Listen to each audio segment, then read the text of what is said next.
কিন্তু বলাইয়ের কপালে জোটে শুধু ভাত আর ডাল। যতীন সব কিছু দেখেও চুপ করে মাথা নিচু করে থাকে। ও মা, মা আমাকে এক পিস মাছ দেবে? আমি কতদিন মাছ খাইনি। যা দিয়েছি তা চুপচাপ খেয়ে নে, আর মাছ নেই। ভাইকে তো 2টো মাছ দিয়েছো, আমাকেও একটা দাও না মা। আবার আবার তুই আমার ছেলের খাবার দিকে নজর দিচ্ছিস? যা দিয়েছি চুপচাপ খেয়ে নে। আহা, তুমি একটা মাছ টুকাইয়ের থেকে ওকে দাও না, ছেলেটা তো 2টো মাছ খেতেও পারবে না। তুমি চুপ করো, দেখতে পাচ্ছ না ছেলেটা আমার কেমন দিন দিন শুকিয়ে যাচ্ছে? ওকে এখন ভালো মন্দ না খাওয়ালে চলে? তুমি চুপচাপ খেয়ে নাও তো। তারপর যতীন তার নিজের ভাগের মাছটুকু বলাইকে দিতে গেলেও শিখা দিতে দেয় না। প্রচণ্ড অশান্তি শুরু করে। যতীন রাগে খাবার ছেড়ে সেখান থেকে উঠে যায়। দিলি তো বাবার খাওয়াটা ঘুচিয়ে। এবার শান্তি হয়েছে তোর? দেখ না, দেখ আমি তোর আজ কি করি।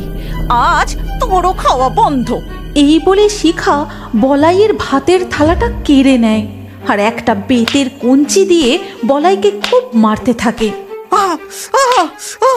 ছেড়ে দাও মা, মা ছেড়ে দাও, আর কখনো এরকম করবো না, কখনো করবো না, আমাকে ছেড়ে দাও মা।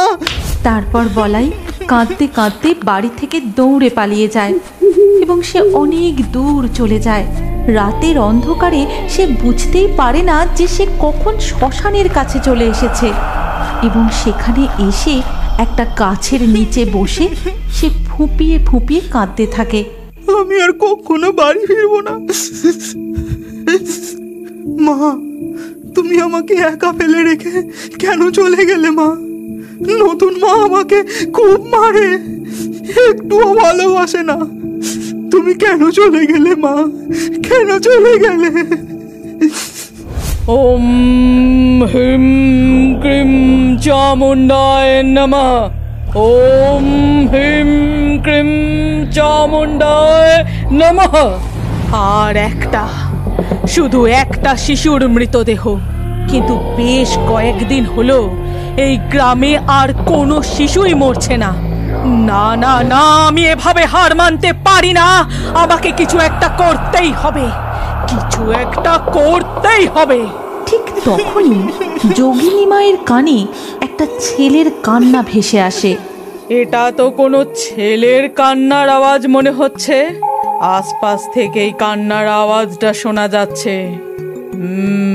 পেয়েছি, এই তো পেয়েছি। মা চামুণ্ডা, তুমি আমার কথা শুনেছ। এখন এই শিশুকে মেরে আমি আমার লক্ষ্যে পৌঁছাবো। শাকচুন্নি, পেতনি, যা তোরা গিয়ে ওই শিশুকে খুঁজে নিয়ে আয়। তারপর তার ঘাড় মোটকে তাকে মেরে আমি আমার লক্ষ্যে পৌঁছাবো।